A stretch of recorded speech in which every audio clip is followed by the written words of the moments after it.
పాఠశాలకు సుమారుగా 1.5 కిలోమీటర్స్ దూరంలో ఒక క్రషర్ ఏర్పాటు చేసి మైనింగ్ వాళ్ళు పర్మిషన్ ఇచ్చారా లేదా తెలియదు, కానీ అక్కడ క్రషర్ పనులు నడుస్తూ ఉన్నాయి.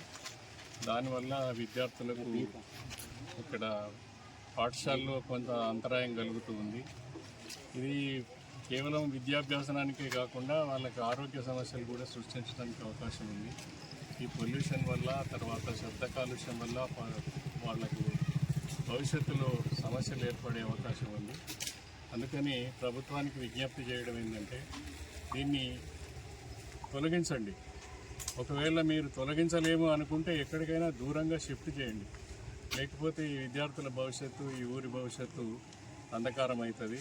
కాబట్టి దీన్ని మేము ప్రభుత్వం గుర్తించి ఈ విషయంలో కొంచెం శ్రద్ధ తీసుకొని ప్రజాప్రతినిధులు, తర్వాత బాధ్యతాయుతమైనటువంటి పదవిలో ఉన్న వాళ్ళంతా కల్పించుకొని దీన్ని రద్దు చేయాల్సిందిగా కోరుతున్నాం. పుల్లారెడ్డి ఇంకొకరు మాట్లాడు. డైలీ వస్తుంది సౌండ్ ఇక డైలీ ఇట్లనే వస్తుంది అనుకున్నారా?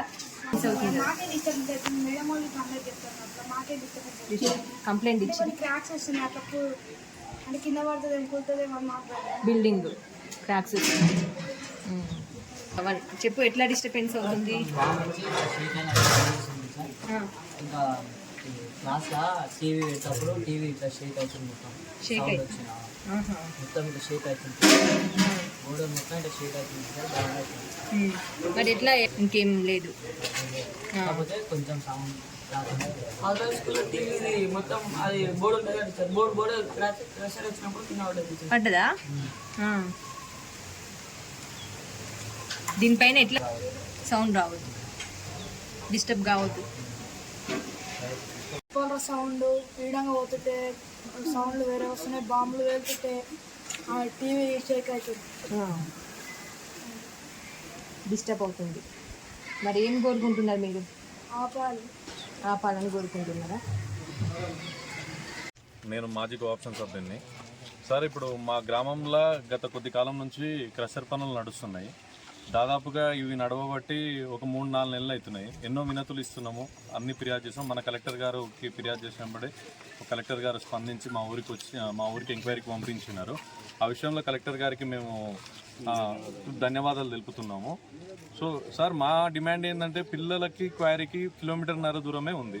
దానివల్ల అతిపెద్ద సమస్య ఏంటంటే రేపటి భవిష్యత్తు ఇబ్బందులు పడుతుంది. వాళ్ళ పిల్లల భవిష్యత్తు ప్లస్ వాళ్ళ ఆరోగ్యాలు అవన్నీ పాడే అవకాశాలు కనిపిస్తున్నాయి. కాబట్టి సార్, మాది ఒక్కటే డిమాండ్ సార్, దయచేసి మీకు చేతులు ఎత్తి జోడిస్తున్నాం, మా క్రషర్ని మా ఊరు నుంచి తీసేయండి సార్, లేకపోతే ఎక్కడన్నా దూరంగా పంపించేసేయండి. మాకు ఇవన్నీ వద్దు సార్.